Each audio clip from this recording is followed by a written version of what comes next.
August 15th, 1943. The morning sun cast long shadows across the English countryside as Major Wilhelm Willy Reinartz adjusted his oxygen mask inside the cramped cockpit of his Messerschmitt Bf 109 Gustav.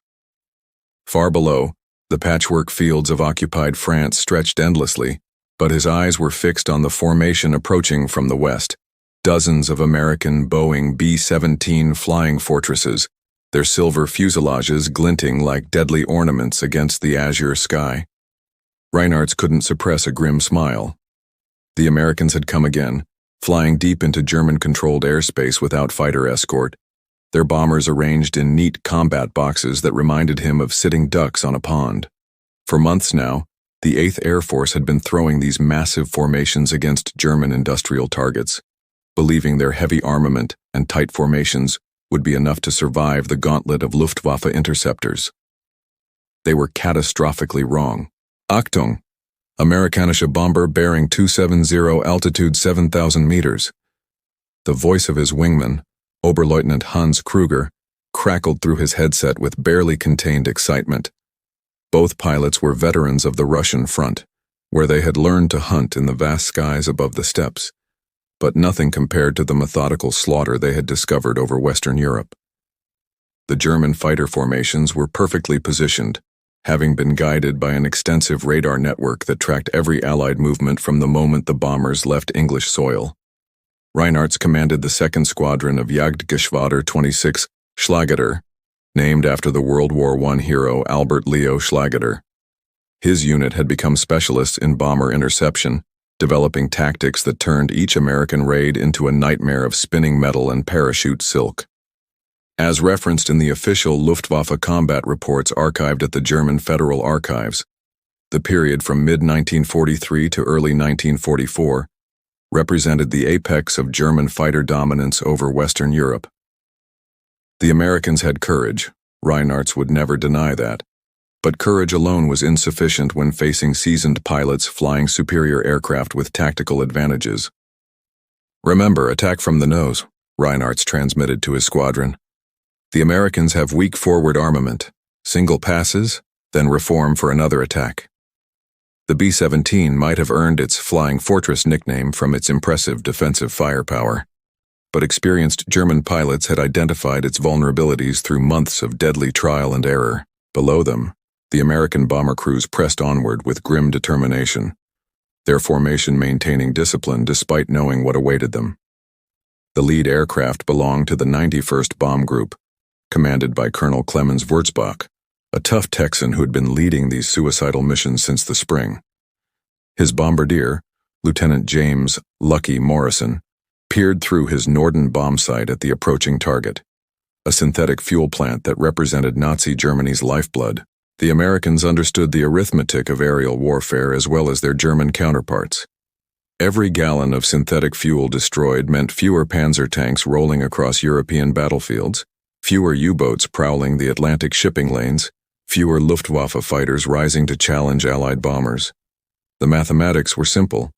If enough bombers reached their targets, the accumulated damage would cripple Germany's war machine. But first, they had to survive the killing fields above occupied Europe. Reinartz pushed his fighter into a shallow dive, feeling the familiar surge of adrenaline that accompanied combat. The Messerschmitt responded like a thoroughbred racehorse, its Daimler-Benz DB605 engine producing 1,200 horsepower of raw power. Around him, 23 other German fighters descended toward the American formation like wolves approaching a flock of sheep. The slaughter was about to begin.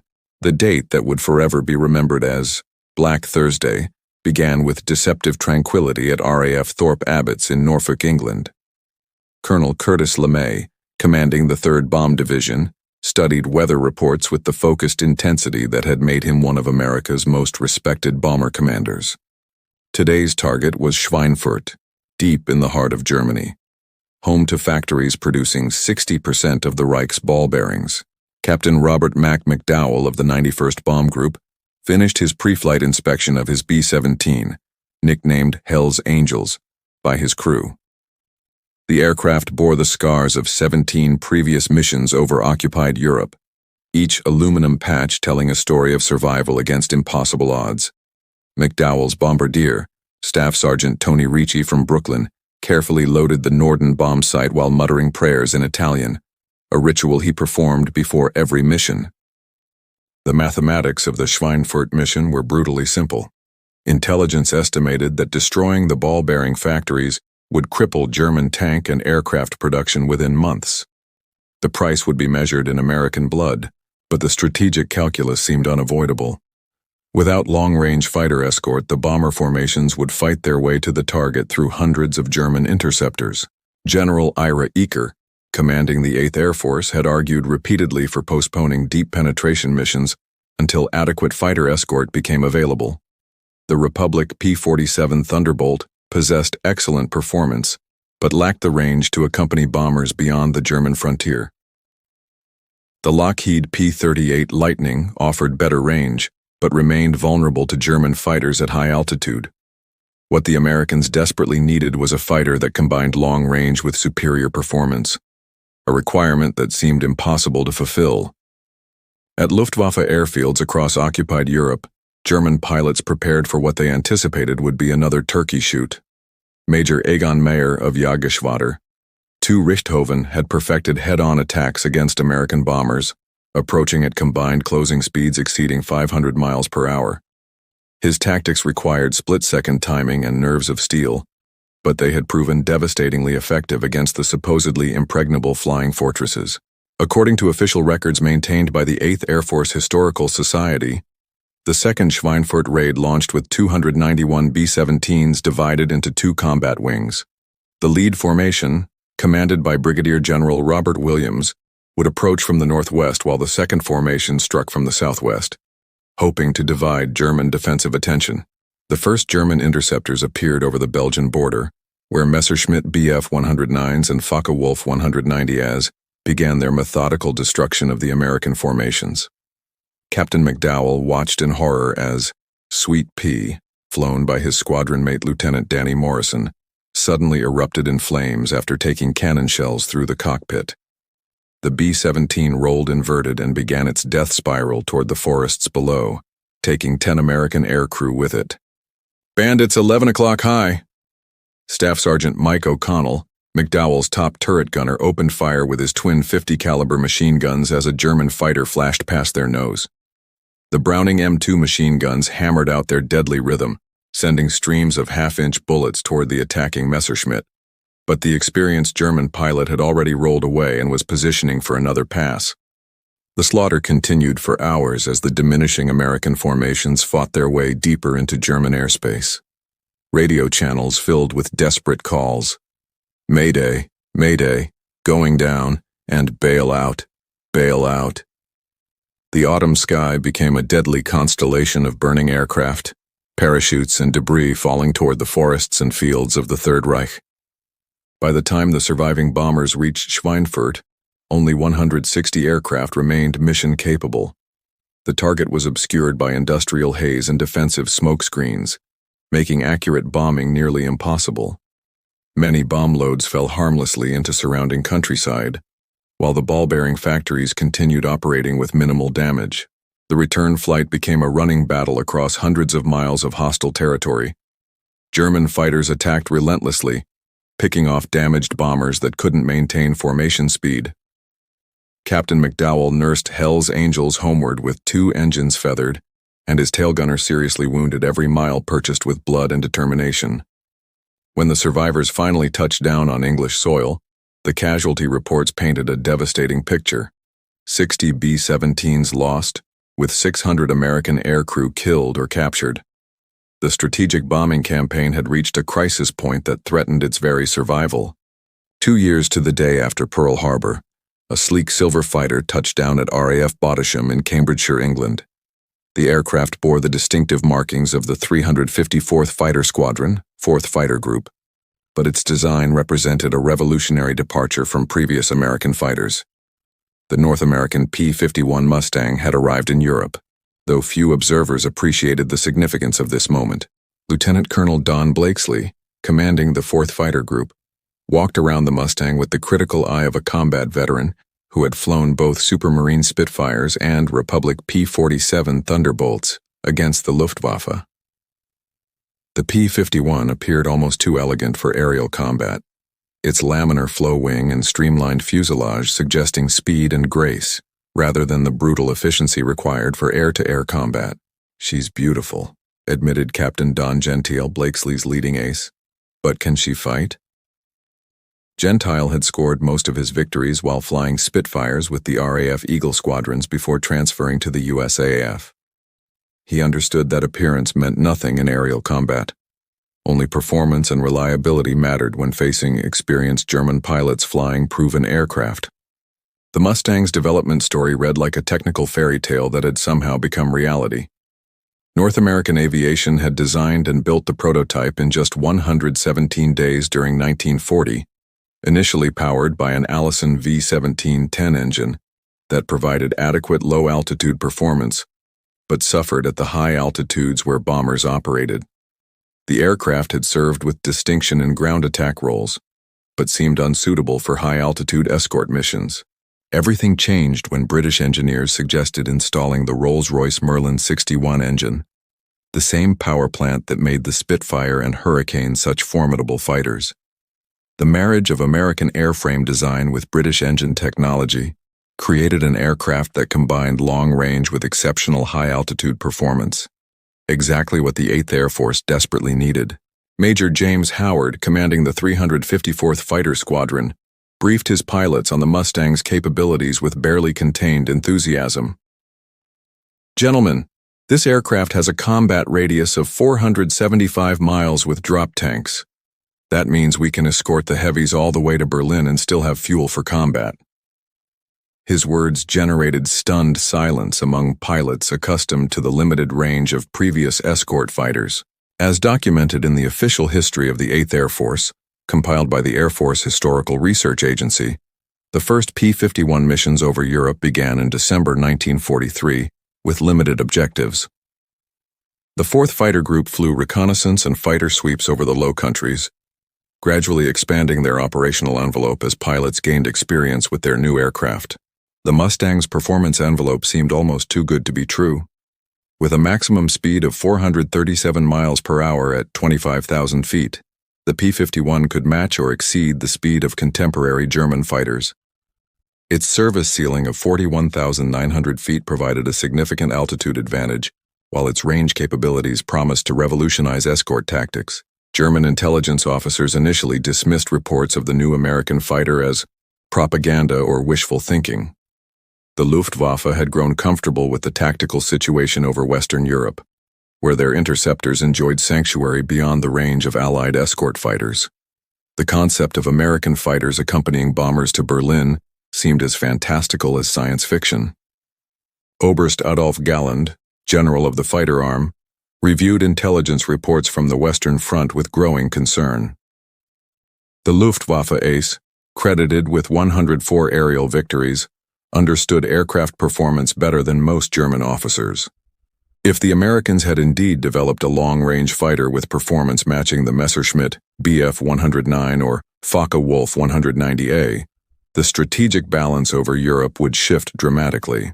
But skepticism remained the dominant attitude among German fighter pilots, particularly veterans like Major Wilhelm Reinhardt's, who had grown accustomed to easy victories against unescorted American bombers. The Luftwaffe had achieved such overwhelming tactical superiority that many pilots couldn't imagine any scenario that might threaten their dominance. Lieutenant Robert Bob Johnson of the 61st Fighter Squadron took his first Mustang on a test flight over the English countryside, marveling at the aircraft's responsive controls and impressive climb rate. The P-51 felt like a thoroughbred racehorse compared to the brutish P-47 Thunderbolt he had flown previously. Every control input produced immediate response, while the Merlin engine provided smooth, reliable power throughout the flight envelope. As 1943 drew to a close, the stage was set for a transformation in aerial warfare over Europe. The Americans finally possessed the tool they needed to challenge German air superiority, though the ultimate test would come only when Mustangs met Messerschmitts in the killing skies above the Third Reich. The morning briefing at Debden Airfield crackled with unprecedented excitement as Lieutenant Colonel Don Blakesley addressed the assembled pilots of the 4th Fighter Group. Today marked the first deep penetration escort mission to Berlin, a target that had remained beyond Allied reach since the beginning of the strategic bombing campaign. The P51 Mustangs would accompany B-17 and B-24 formations all the way to the Nazi capital and back, a round trip of nearly 800 miles. "Gentlemen," Blakesley announced, his voice carrying across the crowded briefing room, "today we're going to show Jerry that nowhere in his Reich is safe from American bombers." The assembled pilots, many of them veterans of costly missions over France and the Low Countries, understood the historic significance of this moment. For the first time since the war began, Allied fighters would appear over Berlin in daylight. Captain Don Gentile checked his aircraft, nicknamed Shangri-La, with the methodical precision that had kept him alive through dozens of combat missions. His crew chief, Sergeant Joe Hurst, had worked through the night ensuring every system functioned perfectly. The Mustang carried maximum internal fuel plus two 75-gallon drop tanks that would extend its range to the German capital and beyond. At Jagdgeschwader 26's base near Hanover, Major Wilhelm Reinartz received intelligence reports about the approaching American formations with his usual confidence. The Luftwaffe had positioned nearly 400 fighters along the bomber's anticipated route, the largest defensive effort mounted against a single Allied raid. Reinartz commanded the 2nd Squadron, equipped with the latest Messerschmitt Bf-109 Gustav variants optimized for high-altitude interception. The morning's intelligence briefing mentioned rumors about new American long-range fighters, but most German pilots dismissed these reports as propaganda. The tactical situation had remained stable for months. American bombers approached without escort beyond the German frontier, where Luftwaffe interceptors destroyed them in wholesale numbers. Why should this mission prove any different? According to the comprehensive combat records maintained by the Luftwaffe operations staff, German radar stations tracked the massive American formation from the moment it crossed the English coast. Nearly 700 B-17 flying fortresses and B-24 Liberators filled the sky in precise combat boxes, their contrails creating geometric patterns against the azure March sky. The first surprise came over the Dutch border, where Hauptmann Klaus Mitusch of Jagdgeschwader 26 positioned his fighters for the traditional head-on attack against the leading bomber formation. Instead of finding unescorted B-17s, Mitusch discovered sleek silver fighters weaving protective patterns above and beside the bombers. "Achtung, enemy fighters," Mitusch transmitted urgently to his squadron. "Unknown type, very fast." The German ace, credited with 72 aerial victories, had encountered every Allied fighter type over the Western Front, but these aircraft seemed different. Faster, more maneuverable, and somehow more dangerous than the familiar Spitfires and Thunderbolts. Lieutenant James Andy Anderson of the 355th Fighter Squadron spotted the German formation approaching from the northeast and immediately dropped his external fuel tanks. The P-51 responded instantly, accelerating into a climbing turn that positioned Anderson above and behind the attacking Messerschmitts.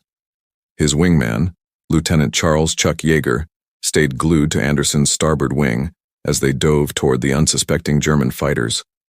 The engagement that followed shattered every assumption about aerial combat over Western Europe.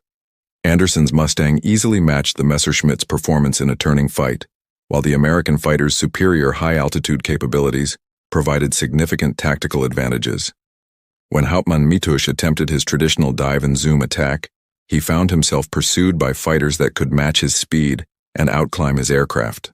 "Where did these come from?" radioed Oberleutnant Hans Kruger as he watched Anderson's Mustang close rapidly on his squadron leader. The German pilot attempted a split S maneuver to escape, but the pursuing P-51 followed through the dive and opened fire during the recovery. Kruger's Messerschmitt shuddered under the impact of 650 caliber bullets, then rolled inverted and began its final descent toward the forests below. For the first time since America entered the war, German fighter pilots found themselves at a disadvantage during combat over their own territory.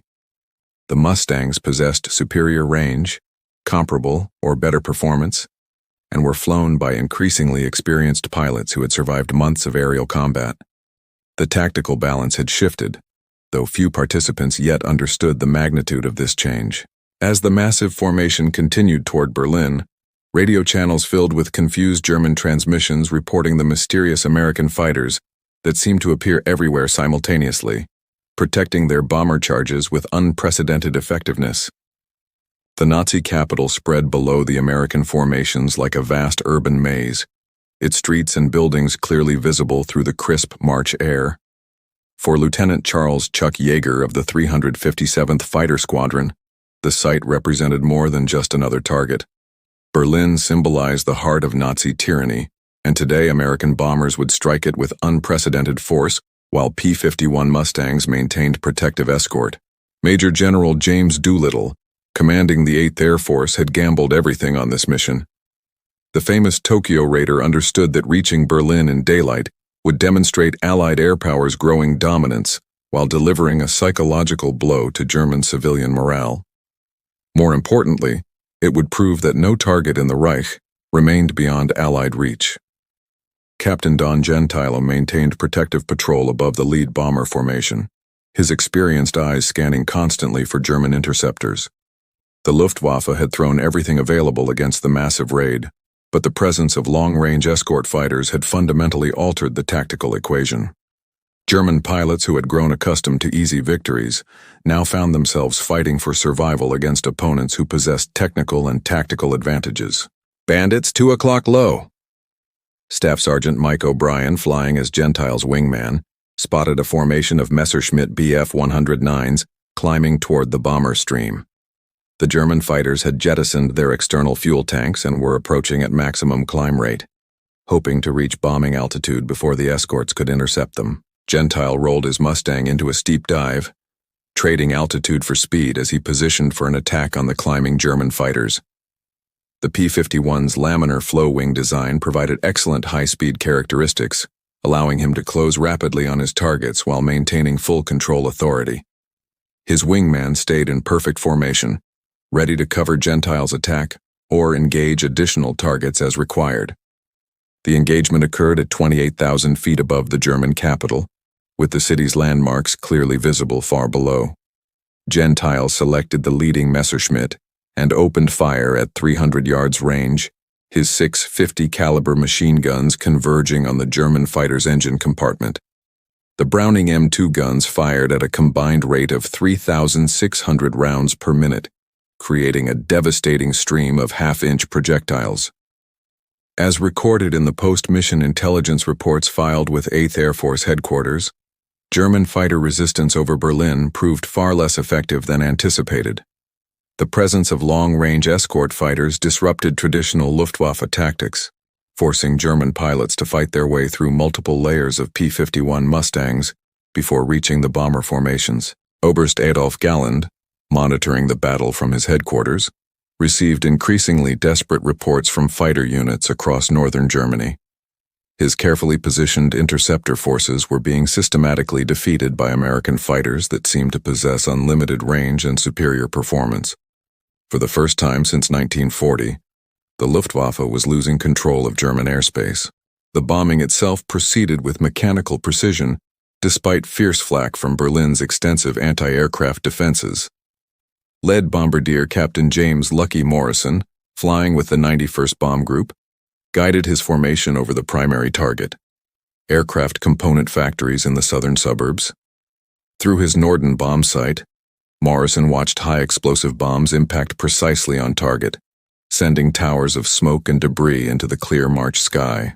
Major Wilhelm Reinhardt finally managed to position his squadron for an attack on the trailing bomber formation, but found his approach intercepted by a flight of Mustangs led by Lieutenant Robert Bob Johnson.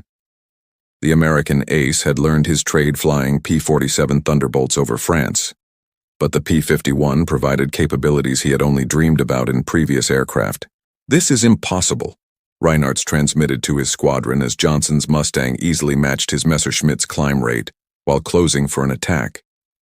The German pilot had accumulated over 40 aerial victories during 3 years of combat, but he had never encountered an American fighter with such comprehensive performance advantages. Johnson opened fire at close range, his tracer rounds walking across Reinhardt's starboard wing and engine cowling. The Messerschmitt's Daimler-Benz engine began trailing black smoke, forcing the German ace to break off his attack and attempt an emergency landing at the nearest airfield. His squadron scattered as additional Mustangs joined the engagement, ending any possibility of reaching the bomber formation. As the American formations turned homeward after completing their bombing runs, the full magnitude of the day's achievement became apparent. For the first time since the war began, Allied bombers had successfully attacked Berlin in daylight and returned to their bases with acceptable losses. The age of German air superiority over Western Europe was ending. The spring morning dawned clear over East Anglia, as ground crews prepared the largest formation of P51 Mustangs ever assembled for a single mission. Today marked a new phase in the air war over Europe. Instead of merely escorting bombers, the Mustang squadrons would conduct independent fighter sweeps deep into German territory, seeking out and destroying Luftwaffe fighters wherever they could be found. Lieutenant Colonel John C. Meyer, commanding the 352nd Fighter Group, briefed his pilots with the intense focus that had made him one of America's leading aces. "Gentlemen, our job today is simple: find German fighters and destroy them. The Luftwaffe is running short of experienced pilots, and every victory brings us closer to ending this war." The statistics compiled by 8th Air Force Intelligence painted a devastating picture of German fighter losses during the previous months. Since the introduction of long-range escort fighters, Luftwaffe casualty rates had soared, while their success against Allied bomber formations had plummeted. The tactical balance over Western Europe had shifted so dramatically that German fighter commanders were beginning to avoid combat with P-51 formations. Major George Preddy of the 352nd Fighter Squadron walked around his Mustang, nicknamed Cripes Mighty, with the methodical attention to detail that characterized professional fighter pilots. His crew chief, Technical Sergeant Bill Ground, had worked through the night ensuring every system functioned perfectly. Today's mission would penetrate deeper into German airspace than any previous fighter sweep. At Luftwaffe headquarters near Berlin, Reichsmarschall Hermann Göring received increasingly desperate reports from fighter commanders across the Western Front. The head of the German Air Force, once confident in his fighters' superiority, now faced the reality that Allied fighters dominated German skies with growing impunity. His most experienced aces were being killed or captured at an alarming rate. According to classified reports maintained in the German Federal Military Archives, Luftwaffe pilot training programs had been shortened repeatedly to meet urgent replacement requirements. New pilots arrived at operational squadrons with minimal flying experience, where they faced combat veterans flying superior aircraft. The results were predictable and catastrophic. Oberleutnant Kurt Bobby Verster of Jagdgeschwader 3 had survived 18 months of aerial combat over Western Europe, making him a veteran among German fighter pilots. Most of his original squadron mates were dead or captured, replaced by increasingly inexperienced pilots who rarely survived their first combat missions. Verster's Messerschmitt Bf 109. Gustav bore the scars of dozens of engagements, each patched bullet hole representing a near-death experience. The morning's mission briefing at his base near Frankfurt filled Verster with foreboding. Intelligence reported massive formations of Allied fighters approaching from the west, apparently conducting offensive sweeps rather than defensive escort missions. The tactical implications were ominous. Instead of waiting for German fighters to attack bomber formations, the Americans were actively hunting Luftwaffe aircraft over their own territory. "We must avoid combat unless absolutely necessary," commanded Major Hans Philipp, Verster's squadron leader and a veteran ace with over 200 victories. "Our job is to preserve aircraft and pilots for the defense of the Reich, not to engage in unnecessary combat with superior numbers of enemy fighters."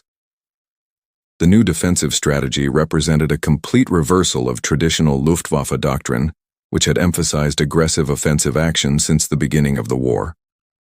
German fighter pilots, once the hunters, had become the hunted in their own skies. Captain Don Gentile led his flight of 4 Mustangs across the German frontier at 28,000 feet, their contrails creating geometric patterns against the spring sky. His experienced eyes constantly scanned the airspace ahead, searching for the telltale glint of sunlight on aluminum that would reveal German fighters attempting to intercept Allied bomber formations. "Bandits, 11 o'clock high." Lieutenant John Godfrey, Gentile's regular wingman, spotted a small formation of German fighters climbing toward an imaginary bomber formation. The Luftwaffe pilots apparently hadn't noticed the approaching Mustangs, focusing their attention on what they assumed would be unescorted American bombers. Gentile led his flight into a shallow dive that rapidly closed the distance to the climbing German fighters.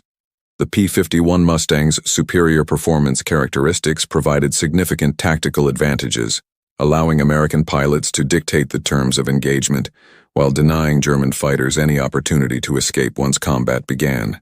The resulting engagement lasted less than 5 minutes but produced devastating results for the German formation. 3 Messerschmitt Bf-109s were destroyed, while the 4th managed to escape only by diving toward the deck and seeking sanctuary at the nearest airfield. Gentile added 2 more victories to his growing score, bringing his total to 27 confirmed aerial victories. As spring progressed into summer, these tactical situations became increasingly common. German fighter pilots found themselves facing impossible choices: engage superior numbers of Allied fighters and face almost certain destruction, or avoid combat and allow Allied bombers to attack German targets without opposition. The Luftwaffe was losing the war of attrition that would ultimately determine the outcome of the air campaign over Europe. The massive formation of Allied aircraft stretched across 50 miles of European sky, representing the culmination of Operation Point Blank, the strategic bombing campaign designed to destroy Nazi Germany's industrial capacity. Over 1,500 heavy bombers, escorted by nearly 800 P-51 Mustangs, P-47 Thunderbolts, and P-38 Lightnings, approached targets across the Third Reich with unprecedented force. General Karl Tui Spatz, commanding United States Strategic Air Forces in Europe, watched the takeoff from his headquarters with satisfaction. The American Air Armada represented the largest daylight bombing effort in history, targeting synthetic oil production facilities that provided the lifeblood of German war production. Without adequate fuel supplies, Nazi tanks, aircraft, and U-boats would become immobilized steel monuments. Lieutenant Colonel Glenn Duncan, leading the 353rd Fighter Group's Mustang formations, maintained protective patrol above the lead bomber stream as they crossed into German airspace. His experienced pilots flew with the confidence that came from months of successful combat operations, their silver fighters weaving protective patterns around the vulnerable bombers below. The contrast with earlier bombing missions couldn't have been more dramatic. Where once unescorted American bombers had faced wholesale slaughter from German interceptors, now the presence of long-range escort fighters ensured that most bombers reached their targets and returned safely to English bases. The strategic balance had shifted so completely that Luftwaffe commanders increasingly avoided daytime combat operations. At his command post near Berlin, Oberst Adolf Galland reviewed the morning's intelligence reports with growing despair. The general of the fighter arm, once confident in German air superiority, now commanded a force that was being systematically destroyed by superior Allied numbers and technology. His most experienced pilots were dead or captured, replaced by inadequately trained replacements who rarely survived their first combat encounters. As documented in the comprehensive war diaries maintained by the German High Command, fuel shortages had become so severe that many Luftwaffe units were grounded for lack of aviation gasoline. The strategic bombing campaign against synthetic fuel production was achieving its intended effect, slowly strangling German military operations across all theaters of war. Major George Preddy, leading the 352nd Fighter Squadron, spotted a small formation of German fighters attempting to approach the bomber stream from the northeast. His Mustang, Krieps a Mighty Third, bore the distinctive checkerboard markings that had made the 352nd one of the most recognizable fighter groups in the European theater of operations. "Blue flight bandits at 2 o'clock climbing," Preddy transmitted to his wingman. The 4 Mustangs immediately turned toward the intercepting German fighters, their superior performance characteristics allowing them to close rapidly while maintaining tactical advantage. The P-51's combination of speed, climb rate, and maneuverability had proven decisive in countless engagements over German territory. Hauptmann Gerhard Barkhorn, one of the Luftwaffe's most successful aces with over 300 aerial victories, led the German formation in a desperate attempt to reach the American bombers. The veteran pilot understood that his chances of survival were minimal, but duty demanded that he make the attempt despite overwhelming odds against success. The engagement that followed demonstrated the complete transformation of aerial combat over Western Europe. Where German fighters had once enjoyed tactical and technical advantages, They now faced opponents flying superior aircraft with better training and overwhelming numerical superiority. Barkhorn's formation was systematically destroyed by Preddy's Mustangs, with only the German ace managing to escape by diving toward the deck. Major Wilhelm Reinhardtz, the veteran German pilot who had once laughed at unescorted American bombers, watched from his hospital bed as Allied formations crossed German skies with apparent impunity. His injuries from a recent combat encounter with P51 Mustangs had ended his flying career, but they had also provided him with perspective on how dramatically the war had changed. "We thought the Americans were fools," Reinhardtz confided to a fellow patient. Flying their bombers deep into German territory without adequate escort seemed like suicide. But they learned from their mistakes and developed the fighter they needed to win this war. Now we're the ones who look foolish. The bombing results exceeded all expectations, with synthetic fuel production facilities across Germany suffering devastating damage. Post-strike reconnaissance photographs showed massive destruction at every target, while prisoner interrogations revealed that fuel shortages were beginning to affect all aspects of German military operations. As the surviving Allied aircraft returned to their bases in England, the statistical evidence confirmed what many observers had suspected. The strategic bombing campaign had achieved decisive results. German fighter opposition had been reduced to token resistance, while industrial production continued declining under relentless Allied attacks. The P-51 Mustang had fulfilled its promise as the war-winning fighter aircraft that transformed Allied fortunes over Europe. What had begun as a desperate struggle for survival had become a systematic campaign of aerial domination that brought Nazi Germany's collapse measurably closer with each successful mission. The silence over European skies felt almost supernatural after years of aerial combat that had claimed tens of thousands of lives on both sides.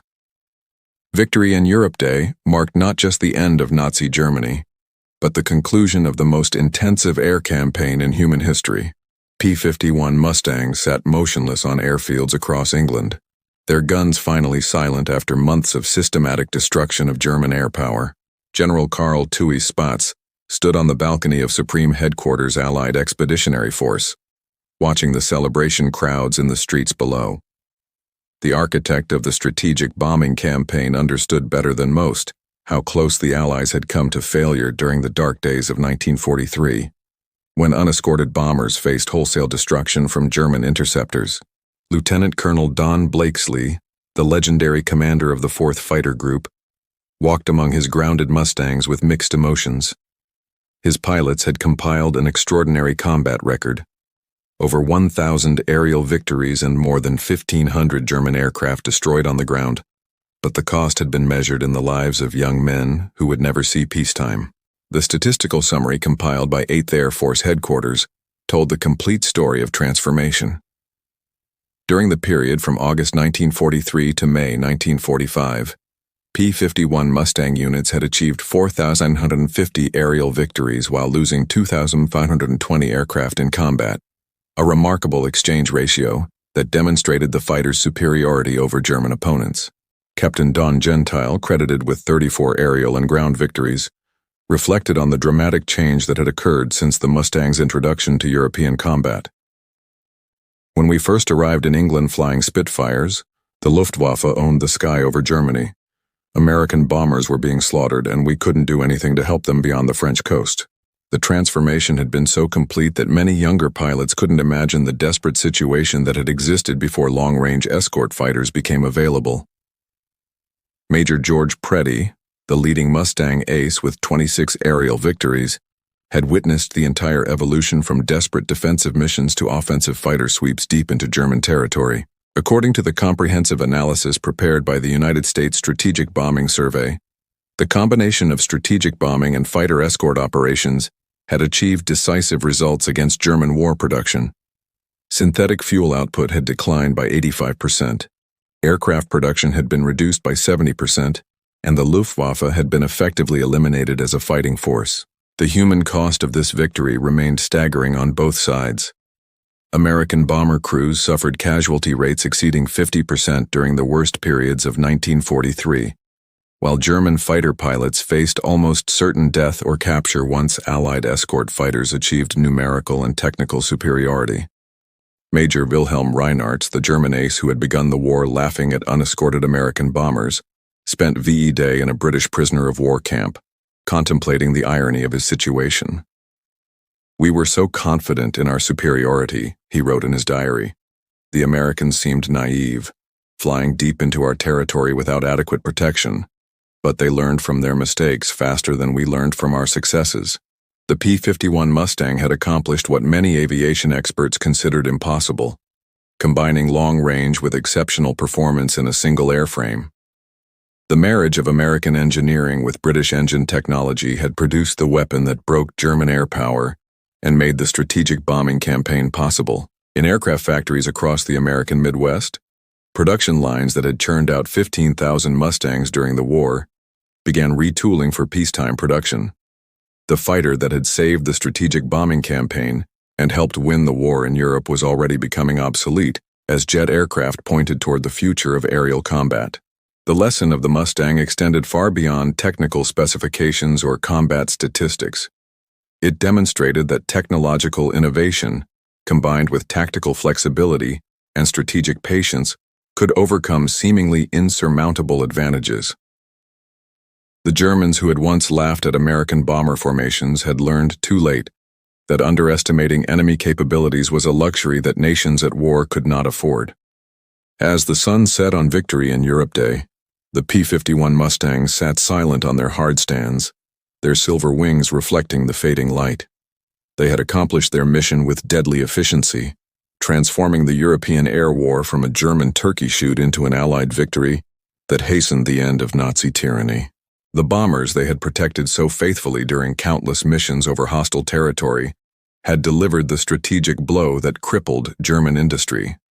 The fighters that had once seemed like an impossible dream had become the instrument of Allied air superiority, proving that American industrial capacity and innovative engineering could overcome any challenge when properly focused and adequately supported.